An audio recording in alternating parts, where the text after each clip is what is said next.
smart. I'm not going to share them with you because I think you need to know them. I'm going to share them with you because they rhyme.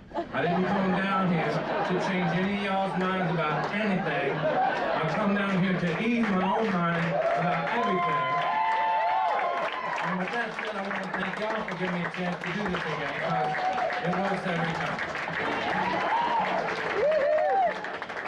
If things go particularly well, we will all enjoy a 90-minute distraction from our impending doom. And if you're nice to me, maybe later I will tell you about the time Tony Bennett stole $65 from me. True story. But for now, I'm going to play a song that I like to play when I'm feeling loose. Tension. Tension is all that I know. I got tension out in traffic, I got tension in my office, I've got tension and it's everywhere that I go. After the bad guy killed off all the underdeveloped characters, the good guy put a bullet right through his head.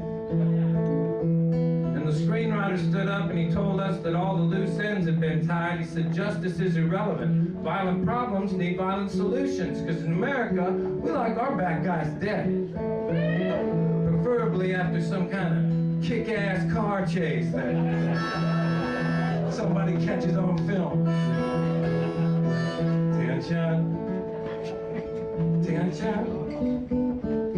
Tension. So that I know I've got tension in my health food, I got tensions in my exercise, I've got tension and it's everywhere that I go.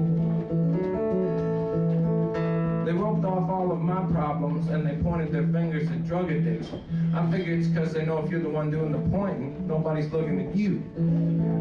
But you know this war on drugs is funded by tobacco and alcohol commissions. It's not really what drugs that we're strung out on they care about so much as whose. People still dig drugs. Shit. They are literally bigger than Rush Limbaugh. He used to be pretty big. Tension. Tension. Tension, it's all that I know. Whoa, I've got tension in my courthouse, tension in my White House, I've got tension and it's everywhere that I go.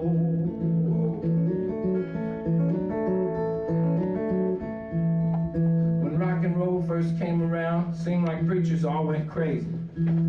Pretty soon though, that wasn't enough to get anybody in the door. So now they jump on just about any scandal that they have to try and save me, because they know that I don't buy that bullshit about the devil's music anymore. Gay people getting married. Ooh. That's what scares people that don't have shit all else to be scared of these days.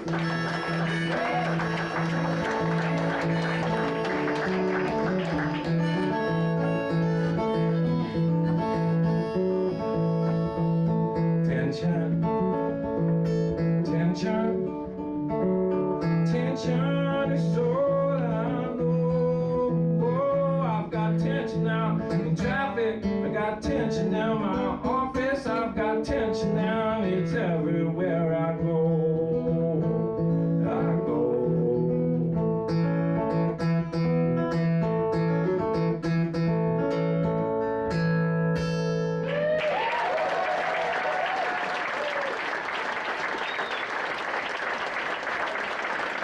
With these guys, and they were talking about California, and this guy that was in the circle standing there talking said, I think I'm going to go get in my car and drive down there now and start my life over.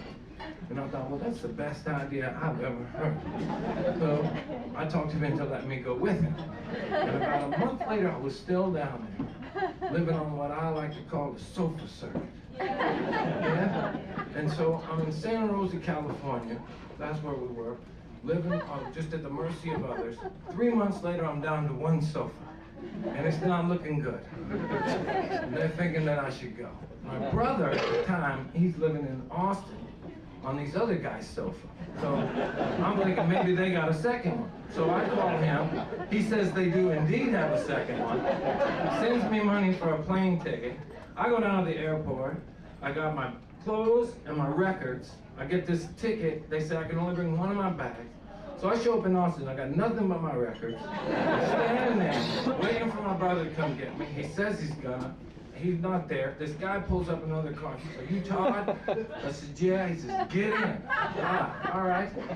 So I get in, and he takes me to this place. Says he knows my brother and where my brother's gonna be. He takes me to this apartment. I walk into the apartment.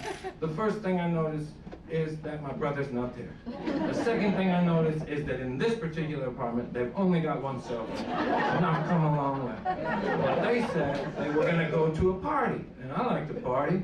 So I go with them in this car to this party, and we get there, and at the party there's this guy, he's about 6'9", 300 and some odd pounds. He's leaning against the wall, drinking beer, telling all these funny stories, so the girls are all gathered around him. And I like to laugh, and I like girls. So I went over and stood next to him the whole time. And we got to talking and found out everybody called him Trog. That was his name, which I thought was apt, you know? And we got to talking. Turned out him and his buddy did have a sofa that nobody was staying on. So I went over there and stayed there for like 3 months. And every night we would listen to different records that Trog liked, or different TV shows that we would watch TV shows that he would watch. And one night, there's a big fucking guy, we just did what he said. There was a few of us that just sort of attended to him, you know? And so one night he puts on a record, Jerry Jeff Walker, yeah? If you don't know, maybe younger, he wrote Mr. Bojangles, you heard that? Mr. Bojangles, and he made up Pissin' in the Wind, Redneck Mother, a lot of sensitive shit.